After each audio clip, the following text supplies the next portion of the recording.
urugamba rw'injangwe n'imbeba mu gicuku, Shadow War Cat and Mouse. Nijoro buhumanye, injangwe n'imbeba byongeye birasakirana. Ntibyari byoroshye. Israel irakoresha ubuhanga buhambaye n'indege zikomeye mu kurasa ahantu hihishe nka Tehran n'ibice byayo. Iran nayo yamara kunoga ikongera ikiyuburura, igashaka kwihorera ikoresheje misile zigera kure kandi zitobura ubwirinzi bw'ikirere bwa Israel. Ni nkaho birwanira mu mwijima, buri ruhande rushaka gukubita urundi rutabona neza rukaruhengera. Uko byagenda kose intambara igomba kuramba kubera n'aya igitangaza barimo bakoresha. Israel iracyarasa muri Iran, abasirikare ba Israel bakomeje ibikorwa ku butaka bwa Libani. Ku rundi ruhande Israel nayo iri kuraswaho na Iran bidasanzwe. Abahuti bo muri Yemen ntabwo baruhuka, na Hezbollah yo muri Libani nayo amasasu n'umufiririzo. Ibitero bya Iran byageze muri Kuwait bihica abasirikare benshi, bigira muri Arabia Saudite na Bahrain.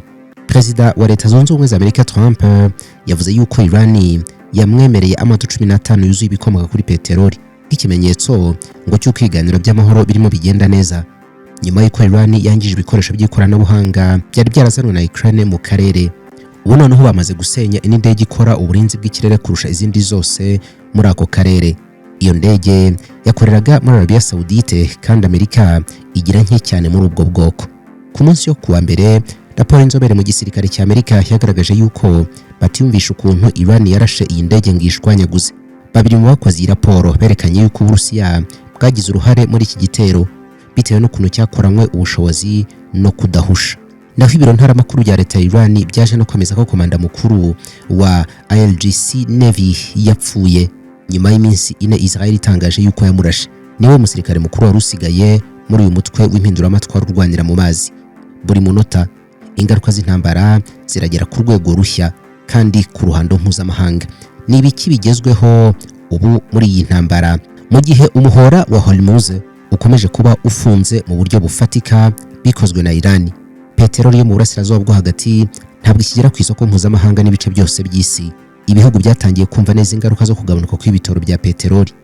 Aziya yabanje kwisanga muri ibibazo mbere y'abandi, hanyuma ikibazo kirakomeza kugera mu burengerazuba bw'isi nk'uko byatangajwe na JP Morgan muri raporo yasohotse mu mpera z'icyumweru. Ubusanzwe amato atwara peteroli ava mu kigobe cya Perse ahantu hambere agera ni muri Aziya, aho biyatwara iminsi iri hagati y'10 na 20 kugira ngo abahageze. Urugendo rujya mu Burayi rutwara iminsi iri hagati ya 20 na 35. Urujya muri Leta Zunze Ubumwe za Amerika rwo rugatwara iminsi 35 kugera kuri 45. Intera y'urugendo niyo igena uburyo ikibazo kigera mu karere runaka byihuse cyangwa bitinze.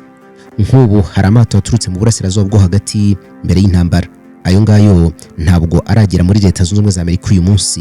Mu yandi magambo ni ukuvuga yuko uyu munsi hari abantu muri Amerika bataramenya ikibazo cya peteroli kubera ko amato amwe yahagurutse andi akiri mu nzira. Iyi raporo ivuga yuko ubwato bwa nyuma bwavuye muri iriya nzira ku ya 28 y'ukwezi kwa kabiri. Ni nawo munsi intambara yatangiriye, ariko ni nawo munsi wa nyuma ubwato bwahagurutse bwerekeza muri Amerika. Nyuma yaho ntibwongeye guhaguruka.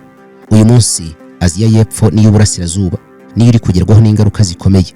Raporo iti ikibazo nyamukuru ntabwo kikiri ibiciro, ahubwo ni no kubura ntayihari bifatika. Ibyoherezwa muri aka karere ka Aziya y'Uburasirazuba n'iy'Amajyepfo byagabanutseho 41% ugereranyije n'ukwezi gushize. Raporo ikavuga yuko Afurika ari igomba gukurikiraho, aho ingaruka zigomba kuhagera mu ntangiriro y'ukwezi kwa kane. Ibimenyetso bya mbere by'icyo kibazo byatangiye kugaragara aho Kenya iri guhura n'ibura rya lisansi ku isoko, mu gihe Tanzania ifite ububiko buhagije. Raporo niko ibivuga. Uburayi bushobora gutangira kumva neza ingaruka hagati mu kwezi kwa kane, nubwo bo ngo bafite ububiko bukomeye cyane kandi bwinshi n'andi masoko ashobora guturuka mu nyanja ya Atlantika. Leta Zunze Ubumwe za Amerika zo zizabiza nyuma mu kugerwaho n'ingaruka ziturutse ku ifungwa ry'umuhora wa Hormuz nk'uko n'ubundi bigaragara muri raporo. Kubera ko Amerika ifite umusaruro mwinshi wa peteroli imbere mu gihugu, ishobora kutazahura n'ikibazo cy'ako kanya, nubwo Leta ya California yugarijwe n'ibibazo byo kubona peteroli kandi hari ibiciro biri hejuru cyane mu gihugu hose ku buryo byatangiye guhungabanya imitekerereze y'abaturage. Mu burasirazuba bwo hagati abayobozi bakomeje gushakisha inzira za diplomasi zo guhangana n'iyi ntambara. hakurya i Washington Perezida Trump we arivugira yuko Iran yemeye byinshi mu bigomba kuba bikuye mu masezerano yo guhagarika intambara rwose ngo ni ikibazo cy'amasaha. Gusa Tehran ivuga ibindi, yivuga yuko igikomeje gutekereza ko abasirikare ba Amerika biyahura mu gitero cyo ku butaka kandi ko nta watinyuka kubakandagira kubera yuko yasubizwa yari umurambo. Trump yavuze yuko Iran yemeye guha Amerika amato 20 yuzuye peteroli. Ayo mato ngo yoherejwe kuwa mbere. Mu by'ukuri Trump yabivuze asa n'uwerekana ko Iran ifite ubushake buhagije bwo kwinjira mu biganiro kugira nubwo baha amato 20 nk'impano Leta Zunze Ubumwe za Amerika arimo peteroli. Ububanyi n'amahanga bwa Pakistan bwo buracyavuga yuko biteguye kwakira ibiganiro by'amahoro hagati ya Amerika na Iran ngo mu minsi iri imbere. Ibi biganiro ngo bigomba kuba nyuma y'uko ngo hari indi nama yabaye ikagenda neza yahuje abayobozi bo mu karere ku bijyanye no kugabanya ubukana bw'iyi ntambara. Aya makuru yo hanze y'urugamba arabisikana n'ay'ibitero bikomeje hirya no hino mu karere. Nko kuwa mbere mu gitondo Iran yarashe muri Kuwait byangiza ibintu byinshi bitana n'ubuzima bw'abantu, harimo n'umuhinde wishwe n'ibivungukira by'ibiturika. Qatar yamaganye igitero cya Iran ku ruganda rutunganya amazi yo kunywa mu kigo cya gisirikare cya Kuwait. Mu itangazo ryo kuwa mbere, Minisiteri y'Ububanyi n'Amahanga ya Qatar yavuze yuko yamaganye bikomeye ibitero bibi bya Iran byibasiye ikigo cya gisirikare, sitasiyo y'amashanyarazi n'uruganda rutunganya amazi yo kunywa muri Kuwait. Iryo tangazo ryavuze yuko ibyo bitero byakomerekeyemo bamwe mu basirikare kandi ko ibyo bikorwa binyuranyije n'amategeko mpuzamahanga. Itangazo ryasabaga Iran guhagarika ibitero bidafite ishingiro ku bihugu by'inshuti. Nta makuru arambuye yahise atangwa n'abayobozi by'ako kanya ku bijyanye niba urwo ruganda rutunganya amazi rwarangiritse. Ibihugu byo mu kigobe byugarijwe n'izuba rikabije cyane ku buryo ubuzima bushingira cyane ku buryo bwo gutunganya amazi y'inyanja bakayakoramo amazi yo kunywa. Mu ntangiriro y'ukwezi, abayobozi bo muri Bahrain babwiye CNN ko drone ya Iran yangije uruganda rutunganya amazi nubwo amazi yo kunywa atagize ikibazo. Icyo gitero cyakurikiye amagambo ya Minisitiri w'Ububanyi n'Amahanga wa Iran Abbas Araghchi ashinja Amerika kugaba igitero ku ruganda rutunganya amazi mu kirwa cya Kashmir cya Iran ngo byagize ingaruka ku midugudu 30. Araghchi yavuze yuko ari igikorwa giteye impungenge. Nyuma y'iri tangazo, abo ku ruhande rwa Leta Zunze Ubumwe za Amerika barabihakanye. Mu gitondo cyo kuwa mbere nanone, ikigo cy'igihugu cy'itangazamakuru cya Kuwait cyemeje ko umuntu wapfiriye muri icyo gitero ari umukozi ukomoka mu Buhinde kandi ko yapfiriye ku ruganda rutunganya amashanyarazi n'amazi.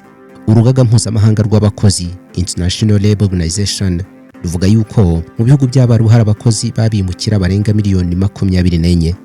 Muri icyo gitondo Israel yavuze yuko yahanuye drone ebyiri zari ziturutse muri Yemen nyuma y'iminsi mike abarwanyi b'abahuti binjiye mu ntambara. Mu ijoro rishyira kuwa mbere, indege z'igisirikare cya Israel zagabye n'ibindi bitero mu murwa mukuru wa Iran. Kuri uwo munsi n'ubundi, indege z'igisirikare cya Israel zagabye ibitero ku murwa mukuru wa Iran, zavuze ko zisigaje iminsi mike kugira ngo zigere ku ntego zose z'ingenzi zashyizwe ku rutonde rw'ibigomba gusenywa muri Iran. Ahangaha muri Iran n'ubundi ngabo z'impinduramatwara cy'Islam zemeje urupfu rw'umuyobozi w'ingabo zirwanira mu mazi Ali Reza Tangisli nk'uko byatangajwe n'itangazamakuru rya leta nyuma y'iminsi 4 Israel ivuze yuko yamuhitanye. Ibiro ntaramakuru bya Tasnim bifitanye isano na leta byavuze yuko nyakwigendera Ali Reza Tangisli yagabweho igitero ari gutunganya no kongerera ingabo ubushobozi. Icyakora bavuze yuko atahise apfa uwo munsi, ko yaje gupfa nyuma azize ubukana bw'ibikomere. Muri iryo tangazo ntabwo batangaje itariki yapfiriyeho cyangwa ubwoko bw'ibikomere yagize. Mu cyumweru gishize nibwo igisirikare cya Israel cyari cyavuze ko cyishe uwo muyobozi, kivuga yuko yari afite uruhare rukomeye cyane mu gushyira ibisasu mu nyanja cyangwa se sea mines hamwe n'izindi ngamba zo gufunga inzira y'amazi ya Hormuz. Tangisli yari amaze igihe agaragara cyane mu itangazamakuru ari kuvuga yuko Israel na Leta Zunze Ubumwe za Amerika aribo batangije ibikorwa byabo byo kurwanya Iran, ariko ko batazoroherwa no gusohoka muri iyi ntambara uko biboneye. N'umwe mu basirikare bakomeye cyane bari basigaye muri Iran, yabaye umuyobozi w'ingabo zirwanira mu mazi mu ngabo z'impinduramatwara guhera mu bihumbi 2018. Yari asanzwe ari n'umusirikare w'inararibonye wanyuze mu bihe bikomeye birimo intambara ya Iraq na Iran yo mu 1980. Mu kazi ke ka buri munsi, Tangisli ntabwo ari umuyobozi w'izina gusa, ahubwo yari umuntu ufata ibyemezo bikomeye bijyanye no kuntu Iran ikoresha imbaraga zayo mu nyanja, cyane cyane mu kigobe cya Perse n'umuhora wa Hormuz. Yarashinzwe kugenzura no kuyobora ibikorwa by'ingabo birimo amato y'intambara yihuta, drone n'ibikoresho bya gisirikare birimo n'ibisasu biterwa mu ntera ya kure, kimwe na mine zitegwa mu mazi. Ibi byose byari bigamije gutuma Iran igira ubushobozi ntagereranywa bwo kurinda inyungu zayo, ariko nanone ikagira ubushobozi buhambaye bwo kuburizamo cyangwa se kubangamira ibindi bihugu mu gihe habaye amakimbirane. Icyamugize umuntu wihariye rero ni uruhare yagiraga mu nzira Hormuz. Tanks yarazi neza agaciro k'iyi nzira, kandi akenshi yavugaga ko Iran ifite ubushobozi bwo kuyifunga cyangwa se kuyifungura igihe byaba ngombwa. Ibi ngibi rero ntabwo byari amagambo gusa no gutera ubwoba, ahubwo byari bishingiye no ku ngamba za gisirikare zari zaramaze gutegurwa neza no gushyirwa mu bikorwa. Muri izo ngamba harimo gukoresha amato mato yihuta ashobora kwegera amato manini y'intambara cyangwa atwaye peteroli, gushyira ibisasu mu nyanja naval mines bishobora guturikana amato bikangiza cyangwa se bukabuza amato y'ubucuruzi gutambuka. Harimo kandi no gukoresha misile n'indege zitagira abapilote mu kugaba ibitero cyangwa mu kugenzura ibikorwa byo mu nyanja. Mu bihe by'intambara ikomeye, Tanksley ni umwe mu bantu bakomeye cyane bagiraga uruhare rukomeye mu gufata ibyemezo byo kugabanya cyangwa se guhagarika burundu urujya n'uruza rw'amato anyura muri uyu muhora. Ibi bintu byari uburyo bwo gushyira igitutu ku bihugu bitandukanye bikoresha iyi nzira, kubera ko kubura iyi peteroli byateza ingaruka zikabije ku biciro mpuzamahanga cyangwa se ku bukungu, noneho intambara ikaba yagenza make. Tanksley yari umuntu uzwiho kuba umuntu uvuga amagambo akakaye kandi agaragaza ubushake bwo guhangana n'ibihugu nka Amerika na Isirayeli. Tanksley yarazwiho kuba umuntu uvuga amagambo akakaye kandi agaragaza ubushake bwo guhangana n'ibihugu nka Leta Zunze Ubumwe za Amerika. Byatumye afatwa nk'umwe mu bantu bafite imitekerereze ikomeye cyane, hardliner, mu buyobozi bwa Iran. Mu gihe amakimbirane yiyongeraga, yagendaga arushaho kugaragara mu itangazamakuru no mu bikorwa bya gisirikare, bikagaragaza yuko yari umwe mu bantu b'ingenzi cyane muri uru rugamba mu gutegura no gushyira mu bikorwa ingamba zo guhangana n'abanzi ba Iran. Nyuma y'urupfu rwe rero, itangazo ry'igisirikare cy'impinduramatwara ryavugaga yuko imenyereye ibyago byo kubura abantu nk'abo ngabo, inashimangira ko ingabo zirwanira mu mazi zikomeje kugaba ibitero ku banzi no kugenzura inzira ya Hormuz. Inkuru ya Tasnim ivuga ko urupfu rw'uyu mugabo rudashobora guhagarika gahunda iyo ari yo yose yo kwirwanaho no gutanga gasopo ku mwanzi. Ikibazo gisigaye ni mu bihugu byo mu karere. Ubwirinzi bw'ikirere bwarangiritse, cyane cyane ubuhangana na drone za Iran. Nko muri iki cyumweru, Iran yasenye ibyuma by'ikoranabuhanga Ukraine yari yohereje mu karere. Icyo gitero cyakurikiye gusenya indege ya radar ya Leta Zunze Ubumwe za Amerika yari iparitse ku birindiro bya gisirikare biri muri Arabia Saudite. Iyi ndege yari ifite akamaro k'ibanze mu kubona ibitero bya Iran hakiri kare, nk'uko abasesenguzi babivuze. Iyo ndege yari iteje kwiheba, ni ubwoko bwa E3 Sentry. Hari amashusho agaragaza neza ibisigazwa by'iyo ndege yangiritse, yagenzuwe neza na CNN n'ibindi bitangazamakuru. Aya mashusho agaragaza yuko igice cyayo cy'inyuma, no kuvuga umurizo, cyacitse, kandi igikoresho cyayo cyihariye cya radari kizengurukana cyo cyarangiritse. Byose ngo byasandariye hasi ku kibuga cy'indege cya Prince Sultan. Cedric Layton, umusesenguzi wa gisirikare ukunda gukorana na CNN, afite uburambe kubera ko ari koloneli mu ngabo zirwanira mu kirere za Amerika kandi yarwaniraga muri iyi ndege. Yavuze yuko kubura iyi ndege mu gihe nk'iki ari igihombo gikomeye cyane ku bushobozi bwa Leta Zunze Ubumwe za Amerika bwo kugenzura no gukurikirana amakuru n'ibitero.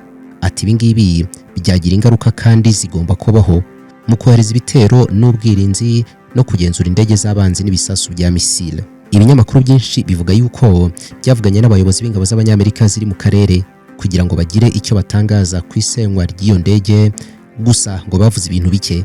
Iyi ndege yari ifite ubushobozi bwo gukurikirana ibikorwa byo ku rugamba ruri mu kirere ku buso bugera kuri kilometero kare 120 uhereye ku butaka ukagera mu kirere cyo hejuru cyane, kandi yari imaze imyaka myinshi ari ingenzi mu ngabo z'abanyamerika. Amafoto yayo ayigaragaza yangiritse yatangiye kugaragara ku mbuga nkoranyambaga mu mpera z'icyumweru. Mbere y'uko indege iraswa, hari andi mafoto ya satellite yo kwa 11 y'ukwezi kwa gatatu agaragaza ahantu indege yari iri ikiri nzima. CNN y'abanyamerika yo ivuga ko igitero cyagabwe kuri icyo kigo cy'indege cyakomerekeyemo abasirikare b'abanyamerika 12. Icyakora hari n'indi ndege y'igisirikare cy'abanyamerika itwara lisansi yangiritse nk'uko amakuru abitangaza. E3 Sentry ntabwo ari indege isanzwe, ahubwo ni nk'ikigo cyuzuye kigendera mu kirere gishinzwe kugenzura no kuyobora intambara mu kirere kandi mu gace kanini. Iyi ndege yari yubakiye ku gitekerezo cya EWACS, Airborne Warning and Control System. Ni systeme yo gutanga umuburo no kugenzura ibintu biri kure. Ifite igikoresho kinini cyane kizenguruka kiri hejuru yayo cyitwa radar dome. Icyo gikoresho nicyo cyemerera kureba no gukurikirana ibintu byinshi biri mu kirere no ku butaka icyarimwe mu ntera nini. Kandi mu bijyanye n'ubushobozi bwo gukurikirana neza ibikorwa by'intambara, E3 Sentry ifite imbaraga zidasanzwe. Ishobora kugenzura ubuso bunini cyane, ikareba ibintu byose biri muri ako gace. Ibona indege zose ziri guhaguruka, misile zoherejwe, drone n'ibikoresho biri ku butaka nk'ibifaru. Icy'ingenzi kurushaho ni ubushobozi bwayo bwo gukurikirana ibice byinshi icyarimwe, igatanga amakuru ku kuntu buri kimwe kiri gukora n'aho giherereye. Ikindi gituma indege ihinduka ingenzura kizise ni uko itareba gusa, ahubwo iranatekereza, ikavuga ku rugamba, igatanga ibyemezo. Mu yandi magambo, abakozi bayirimo baba operators n'abagenzuzi b'intambara bashobora gufata amakuru yose radari ibahaye, ariko radari ikanabaha ubusesenguzi bwayo, wenda bagafata ibyemezo nyuma. Mu by'ukuri ikibafasha ni ugufata ibyemezo byihuse cyangwa gushyira mu bikorwa ibyemezo indege ibahaye. Urugero, iyi ndege ishobora kubafasha nko kubona indege z'abanzi ziri kure cyane, bakamenyesha indege z'intambara zikajyayo, ndetse n'uko urugamba rugomba kuza kugenda. Mu gihe cy'intambara, iyi ndege ya E3 Sentry ikora nk'umutima w'imiyoborere y'intambara yo mu kirere. Indege ziri ku rugamba zikenera amakuru n'amabwiriza ava kuri iyi ndege. Iyo iri gukora neza, ibikorwa by'intambara bigenda neza kurushaho. Iyo idahari cyangwa yangiritse, haba icyuho kigaragara mu kumenya neza uko ibintu bihagaze ku rugamba. Ikintu gikomeye cyane kuri indege ya E3 Sentry ni ubushobozi bwabo bwo kubona ibitero hakiri kare kurusha radari zo ku butaka. Kubera ko rero biri mu kirere hejuru, ishobora kureba kure cyane itabangamiwe n'imisozi cyangwa indi miterere y'isi, bituma ibona indege, drone cyangwa ibindi bitero biturutse kure kandi hakiri kare, igatanga umwanya uhagije wo kubitegura cyangwa se kuburizamo ibije. Ku mwanya wa nyuma mu bituma ibigitangaza ni uko ifite ubushobozi bwo guhuza inzego zitandukanye ziri ku rugamba. Ishobora kuvugana n'izindi ndege ziri ku rugamba, ingabo ziri ku butaka, amato ari mu nyanja n'ibigo bikuru bya gisirikare biri kure. Bituma rero iba nk'umuhuza mu by'ukuri, communication hub, aho amakuru yose anyura kandi agasangizwa abantu bose bayakeneye. Ishobora kumara amasaha menshi iri mu kirere, cyane cyane yifashishwa n'indege ziyongerera lisansi cyangwa se ibitoro iri mu kirere. Raporo yasohotse mu ntangiriro z'uku kwezi yakozwe n'ikigo cyitwa Center for a New American Security ivuga yuko iyi ndege ari kimwe mu byatumaga Arabia Saudite itazahazwa n'ibitero nk'uko byagenze mu bindi bihugu by'abaturanyi. Peter Layton yari umusirikare mu ngabo zirwanira mu kirere muri Australia, ni n'umushakashatsi muri Griffith Asia Institute. Aherutse kuvuga yuko radari zayo zishobora kubona drone ya Iran ikiri mu ntera kilometero 200, ikayibona mbere y'iminota nka 85 ugereranyije na radari zo ku butaka. Abasesenguzi bari kwibaza uburyo Leta Zunze Ubumwe za Amerika zemeye ko indege nk'iyi ngiyi iraswa mu buryo bworoshye. Cedric Layton atakenshi hafatwa ingamba zidasanzwe zo kwirinda ibitero by'umwanzi mu gihe iri mu kirere. Rimwe na rimwe rero iherekezwa n'indege z'intambara ziyirinda, kandi ntiyemererwa kunyura hejuru ahagenzurwa n'abanzi kugira ngo ikomeze itekane. Ati kuba yararasiwe mu butaka ni ikosa rikomeye mu ngamba zo kurinda ingabo zacu n'ibikoresho. Ati cyakora iki gitero gishobora kuba kigaragaza ko Iran irimo ibona ubufasha mu kumenya neza n'ibikoresho bya gisirikare bya Amerika biherereye. Birashoboka cyane ko Uburusiya bwahaye Iran amakuru y'aho biherereye, ibyitwa coordinates n'amafoto ya satellite yerekana neza ahantu ibikoresho biri. Kelly Grico ni umushakashatsi muri Stimson Center yanditse ku rubuga rwa X ko iki gitero kigaragaza uburyo Iran irimo guhitamo neza ibikoresho bike ariko bifite agaciro kanini mu ntambara, ikabigabaho ibitero hakurikijwe imbaraga ifite cyangwa se umumaro. Anagaragaza yuko hari ibitero nk'ibi ngibi byibasiye radari n'ibikorwa by'itumanaho bya satellite mu bindi bigo bya Amerika byo mu karere, kandi ngo byabaye kenshi kuva intambara yatangira. Igiteye impungenge ni uko izi ndege za E3 ari nke cyane mu ngabo z'abanyamerika, aho mu ntangiriro z'umwaka ngo bari bafite 17 gusa. Niko igitabo cya Flight Global cyabivuze. Izo ni nke cyane ugereranyije n'indege zitari ibisasu za B2 zingana na 20. Ikindi kibazo cya E3 ni uko ahubwo zinashaje. Iya mbere yinjiye mu kazi mu 1978, mu 2015 zari 32, none ubu ngubu zigara 17 kubera ko hari izashaje barazisenya. Mwige n'agaciro indege imwe yaguraga hafi miliyoni 270 z'amadolari mu mafaranga y'igihumbi 980, bivuze yuko ubu ngubu ari hafi miliyoni 540 ugereranyije n'amafaranga y'iki gihe. Uretse Amerika, ibindi bihugu bifite bene izi ndege birimo Arabia Saudite, Ubufaransa hamwe na Chili, mu gihe umuryango wa OTAN nawe ufite bene izi ndege 14. Ingabo zo mu kirere z'Abanyamerika zimaze igihe zishaka gusimbuza izi ndege, ariko Minisiteri y'Ingabo ntabwo irafata umwanzuro wa nyawo ku bwoko bw'izazisimbura. Ingabo zo mu mazi zigira indege isa nayo ariko nto cyane, yitwa E2 Hawkeye, ishobora guhagurukira ku mato y'indege cyangwa aircraft carrier kandi igakoreshwa mu kugenzura ibikorwa by'intambara byo mu mazi. Turabashimiye cyane, naho ubutaha ibiganiro byacu birakomeza. Imboni TV, imboni ya rubanda.